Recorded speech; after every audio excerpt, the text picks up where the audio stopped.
My chest seized. A cold, nauseating wave crashed over me, and I had to physically grip the edge of the table to steady myself. My vision swam for a second. Across from me, my client, she just smiled, completely oblivious. But the tarot card I'd just pulled told me her entire life was a lie, and it was about to violently and deservedly collapse. If you've ever had a gut feeling so strong it made you physically sick, a feeling you just knew you couldn't ignore, then you are in the right place. Go ahead and hit that like button and subscribe right now, because this is a story about what happens when the universe screams a warning and someone simply refuses to listen. The revenge that follows isn't planned by a person, but by fate itself. And trust me, it's brutally satisfying.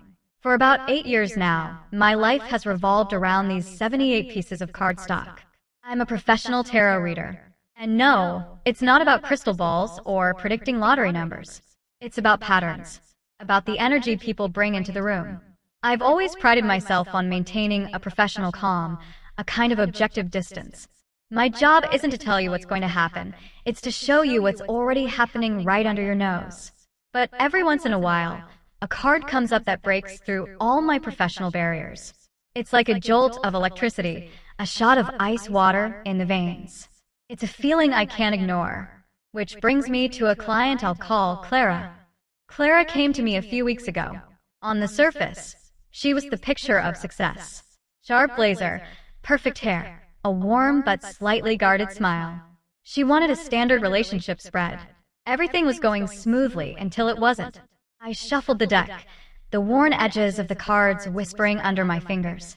The air in my reading room, usually so calm and scented with sandalwood, suddenly felt thick, heavy. As I laid the cards out in their positions, my eyes landed on the one for hidden influences. It was the Tower, reversed. Instantly, before my brain could even process the card's meaning, my body reacted. It started as a knot in the pit of my stomach. Then, a wave of genuine nausea washed over me. It was so intense, I had to subtly place my hand on the dark wood of my table to ground myself. My chest tightened, and for a terrifying second, I felt like I couldn't draw a full breath. It felt like grief, like the feeling you get right after the phone call that changes your life forever. I looked up at Clara. She was just looking at the card, curious, a little impatient maybe. She had no idea. How could she? The storm was inside her house, and she was busy admiring the wallpaper. I had to choose my words carefully. It's a fine line to walk.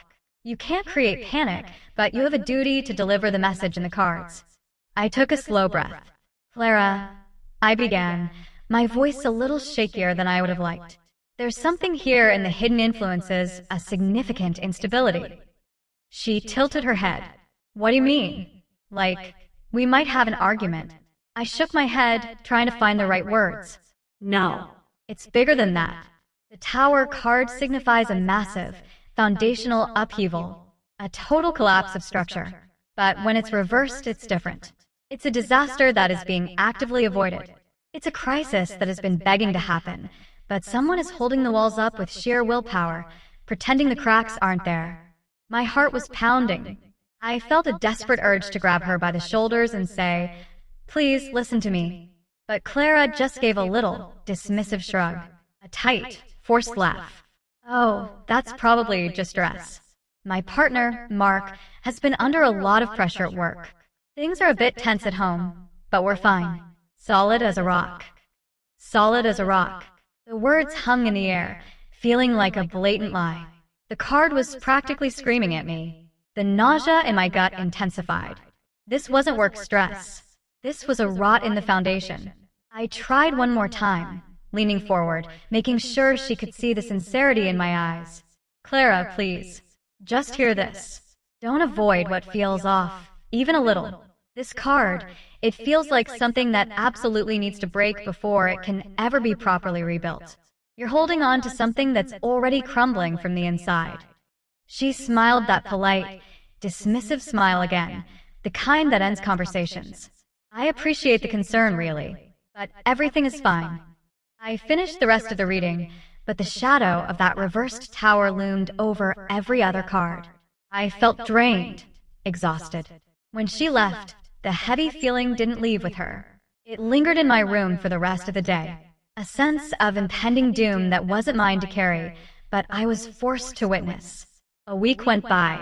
I did other readings, I lived my life, but I couldn't shake the feeling of dread associated with Clara. I kept seeing that reversed tower in my mind's eye. A structure, groaning, straining, about to implode. Then, last Tuesday, my phone buzzed late at night. It was a text. From Clara. It wasn't one message. It was a wall of text, frantic, misspelled, and soaked in digital tears. You were right. Oh my God, you were right. Mark just told me everything. He's been cheating on me. 4 months. With a coworker. He said he was going to tell me, but he just couldn't. He was trying to hold it together. Your words. He used your words. My blood ran cold. I sat on the edge of my bed, reading her words as my own gut feeling from that day was horrifically validated. She continued, describing the entire sordid confession. How the guilt had finally eaten him alive. How everything he did, every late night at the office, every stressful business trip, had been a lie.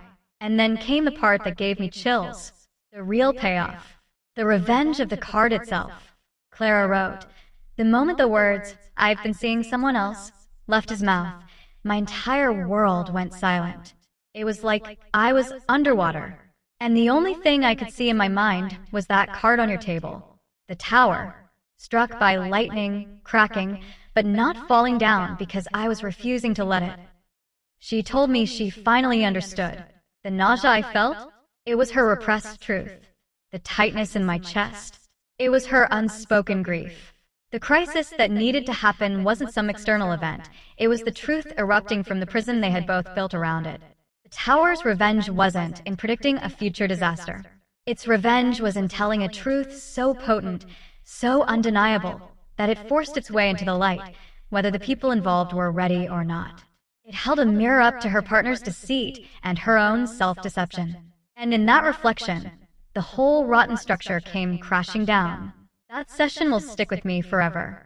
It was a brutal reminder that the most terrifying disasters aren't the ones that strike us from the outside. They're the prisons we build for ourselves, brick by brick, lie by lie, until the foundation inevitably gives way. The cards don't lie, but sometimes we lie to ourselves so convincingly that we mistake it for the truth. Have you ever had a gut feeling that turned out to be spectacularly right?